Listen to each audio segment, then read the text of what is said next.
Brought to you by Penguin.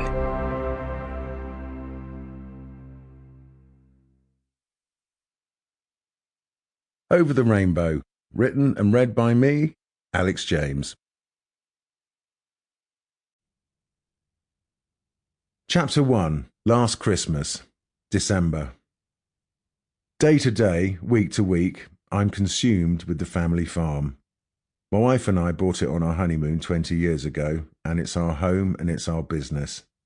It was then such a rewilded heap that all the local billionaires and grand dynastic families of the parish who, as a matter of course, seek to extend their preserves and will scrap tooth and nail over any farms in the neighbourhood that come onto the market, universally turn their noses up at this one, a giddy sprawl of rambling, crumbling buildings, some that had once long ago been beautiful and more that would never be.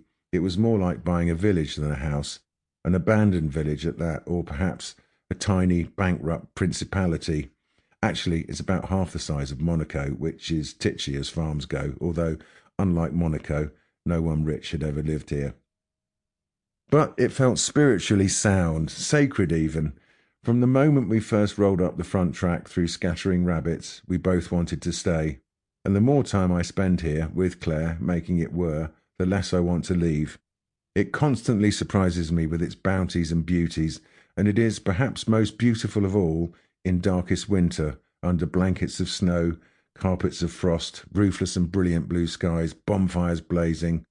I can go for weeks, months at a time, consumed by this place, with work and with family, with the people who make the farm tick.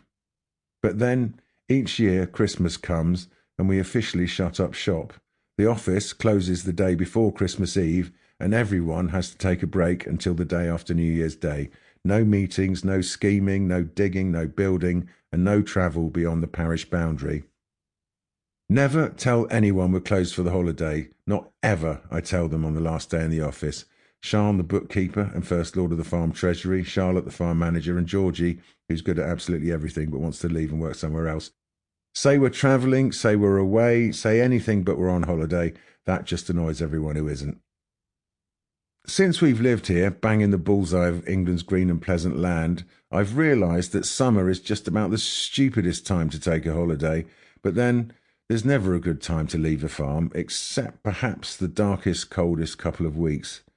There's always animals to feed and the odd email to send, but everything else just stops at Christmas time. Probably always has, in fact, way before baby Jesus arrived. But nowadays, December's feasting and merrymaking is so well established that it's impossible to get anything done for about a fortnight, even if you try. Not round here. You can't fight it. And so it was written that those who live hereabouts would all be merrily ensconced en château, en famille, et en fête.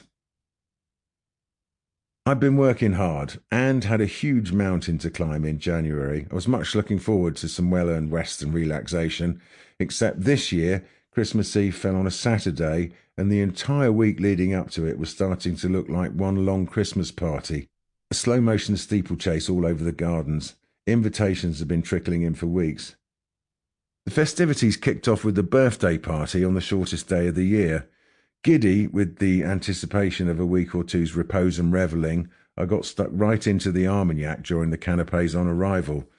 I'm normally a cider brandy man, but I switched to Armagnac at Christmas. Try it, but maybe not with the canapés.